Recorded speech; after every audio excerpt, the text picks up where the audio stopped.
K T. ജലീലിന്റെ വിവാദ പ്രസ്താവനയ്ക്കെതിരെ സുന്നി കാന്തപുരം വിഭാഗം മദ്രസകളിലെ പഠനത്തിൽ കെ.ടി. ജലീൽ സംശയം പ്രകടിപ്പിച്ചതിൽ ദുരൂഹതയെന്ന് SYS നേതാവ് റഹ്മത്തുള്ള സഖാഫി എളമരം. മദ്രസയിൽ പോയതുകൊണ്ട് ആരും ലഹരിയുടെ അടിമകളാവില്ലെന്നും മദ്യവും മയക്കുമരുന്നും വളരെ ദൂരത്തേക്ക് വലിച്ചെറിയാനാണ് മദ്രസകളിൽ പഠിപ്പിക്കുന്നത് എന്നും സഖാഫി എളമരം പറഞ്ഞു. കെ.ടി. ജലീലും മദ്രസയിൽ പോയിട്ടുണ്ടല്ലോ, അങ്ങനെയാണെങ്കിൽ എന്തുകൊണ്ട് അദ്ദേഹം ലഹരിക്കേസിൽ പെട്ടില്ല എന്നും അദ്ദേഹം ചോദിച്ചു. വാക്കുകളിലേക്ക് ആദ്യം. അതൊരു തമാശ നിറഞ്ഞൊരു വർത്തമാനമാണ്.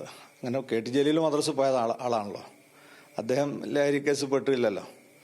മദ്രസ പോയ ആളാണ്, ഞാൻ കേരളക്കാരനാണ്, അങ്ങനെ പലതും പറയാലോ. ഇപ്പോൾ മദ്രസ പോയി എന്നതുകൊണ്ട് ലഹരിയുടെ ആളാവില്ലല്ലോ. അപ്പോൾ എന്തിനാണ് ഈ പ്രസ്താവന അദ്ദേഹം നടത്തിയെന്നുള്ളത് നമുക്ക് ദുരൂഹമായിട്ടാണ് തോന്നുന്നത്. അപ്പം അത് പറയേണ്ട യാതൊരു ആവശ്യമില്ല. അപ്പം നമ്മൾ വാർത്തകൾ നിരീക്ഷിച്ചാൽ ഇതിന് ജാതി മദ്യമൊന്നുമില്ല.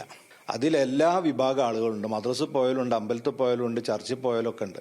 അതൊരു മതത്തിന്റെ പേരിലോ മദ്രസയുടെ പേരിലോ ചാർത്തി പറയേണ്ട യാതൊരു ആവശ്യമില്ലായിരുന്നു.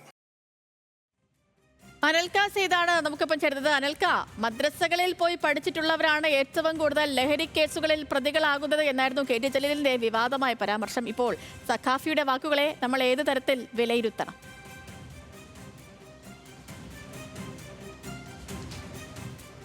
സേതുലക്ഷ്മി, ഈ കെ.ടി. ജലീൽ ഈ മാർച്ച് 8-ന് മലപ്പുറത്ത് നടന്നിട്ടുള്ള ഇസ്ലാമിക് വിസ്ഡത്തിന്റെ പരിപാടിക്കകത്താണ് ഇത്തരത്തിലൊരു പരാമർശം നടത്തി. ഇഫ്താർ വിരുന്നുമായി ബന്ധപ്പെട്ട ഒരു പരിപാടിയിലാണ് കെ.ടി. ജലീൽ ഇത്തരത്തിലൊരു പരാമർശം നടത്തിയത്. ഈ പരാമർശത്തിനെതിരെയാണ് കാന്തപുരം സുന്നി വിഭാഗം നേതാവായിട്ടുള്ള SYS നേതാവായിട്ടുള്ള റഹ്മത്തുള്ള സഖാഫി രംഗത്തെത്തിയിരിക്കുന്നത്. അതായത് കെ.ടി. ജലീൽ പറഞ്ഞത് ഇങ്ങനെയായിരുന്നു. അതായത് ഈ മദ്രസകളിൽ പഠിച്ചവരാണ് കൂടുതൽ ഈ അടുത്ത് നടന്നിട്ടുള്ള ലഹരി കേസുകളിലൊക്കെ തന്നെ, അല്ലെങ്കിൽ ഈ ലഹരിക്കടുത്തും അതിൻ്റെ ഉപയോഗവുമായിട്ട് ബന്ധപ്പെട്ട് ഉള്ള കേസുകളിലൊക്കെ തന്നെ പ്രതികളാവുന്നത് പിടിക്കപ്പെടുന്നതൊക്കെ തന്നെ ഈ മദ്രസകളിൽ പഠിച്ചവരാണെന്നൊരു പരാമർശം ഈ കെ.ടി. ജലീലിൻ്റെ ഭാഗത്തു നിന്നുണ്ടായിരുന്നു. ഇതിനെതിരെയാണ് റഹ്മത്തുള്ള സഖാഫി എളമരം വിമർശനവുമായി രംഗത്തെത്തിയിട്ടുള്ളത്. അതായത് മദ്രസകളിലൊക്കെ തന്നെ ഇത്തരത്തിൽ ഈ ലഹരിയും മദ്യവും മയക്കുമരുന്നും ഒക്കെ തന്നെ അത് ഉപേക്ഷിക്കാനാണ് മദ്രസകളിൽ പഠിപ്പിക്കുന്നതെന്നൊരു കാര്യമാണ് റഹ്മത്തുള്ള സഖാഫി ഈ ന്യൂസ് മലയാളത്തിൽ പ്രതികരിച്ചത്. അതോടൊപ്പം തന്നെ ഈ ഇത്തരമൊരു പ്രസ്താവന നടത്തിയതിൽ കെ.ടി. ജലീലിന്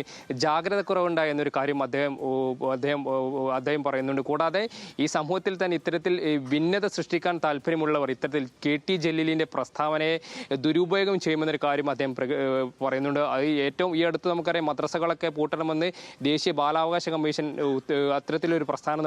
കൂടാതെ മധ്യപ്രദേശിലെ BJP നേതാവും മന്ത്രിയുമായിട്ടുള്ള ഉഷാ താക്കൂർ അടക്കമുള്ള ആൾക്കാർ ഈ മദ്രസകളിൽ തീവ്രവാദവാദം വളർത്തുന്ന ഒരു പ്രസ്ഥാനം ഈ കഴിഞ്ഞ കാലങ്ങളിലൊക്കെ തന്നെ നടത്തി. ഇതുമായി ബന്ധപ്പെട്ട് ഈ സമൂഹത്തിൽ ഈ ഒരു ഭിന്നതകൾ സൃഷ്ടിക്കാൻ താല്പര്യമുള്ളവർ ഇത്തരത്തിൽ കെ.ടി. ജലീലിന്റെ പ്രസ്താവനയെ ദുരുപയോഗം ചെയ്യുന്ന ഒരു കാര്യമായിരുന്നു ഈ റഹ്മത്തുള്ള സഖാഫി ന്യൂസ് മലയാളത്തോട് പങ്കുവച്ചത്. അതോടൊപ്പം തന്നെ ഈ കെ.ടി. ജലീൽ മദ്രസയിൽ പോയിട്ടുണ്ടല്ലോ, അങ്ങനെയാണെങ്കിൽ എന്തുകൊണ്ടാണ് അദ്ദേഹം ലഹരി കേസുകളിൽ പെടാത്തതെന്നൊരു ചോദ്യം, ഒരു വിമർശനം അദ്ദേഹത്തോട് ചോദിക്കുന്നുണ്ട്. കൂടാതെ സമൂഹത്തിൽ ഭിന്നിപ്പ് ഉണ്ടാക്കാൻ താല്പര്യമുള്ള നിരവധിയായിട്ടുള്ള ആൾക്കാർ നമ്മുടെ സമൂഹത്തിൽ ഉണ്ട്. അവർ ഈ കെ.ടി. ജലീലിന്റെ പ്രസ്താവനയെ മറ്റു രീതിയിൽ വളച്ചൊടിച്ചുകൊണ്ട് ഈ മതങ്ങൾക്കിടയിൽ അങ്ങനെ ഒരു ധ്രുവീകരണം സൃഷ്ടിക്കുമെന്നൊരു കാര്യം കൂടിയും റഹ്മത്തുള്ള സഖാഫി ഈ ന്യൂസ് മലയാളത്തിൽ പ്രതികരിച്ചു. ഏതായാലും ഈ കെ.ടി. ജലീലിന്റെ പ്രസ്താവനയുമായി ബന്ധപ്പെട്ട് തന്നെ നിലവിൽ EK വിഭാഗം സുന്നി ഒക്കെ തന്നെ ഒരു പ്രസ്താവന ഇറക്കാൻ കൂടി ഇതിൽ സാധ്യതയുണ്ട്. CPM-ന്റെ ഈ തെരഞ്ഞെടുപ്പ് സമയങ്ങളിലൊക്കെ തന്നെ CPM-ന്റെ പാലമായിട്ട് പ്രവർത്തിക്കുന്ന ഒരാളും കൂടിയാണ് കെ.ടി. ജലീൽ. സേതുലക്ഷ്മി, തീർച്ചയായും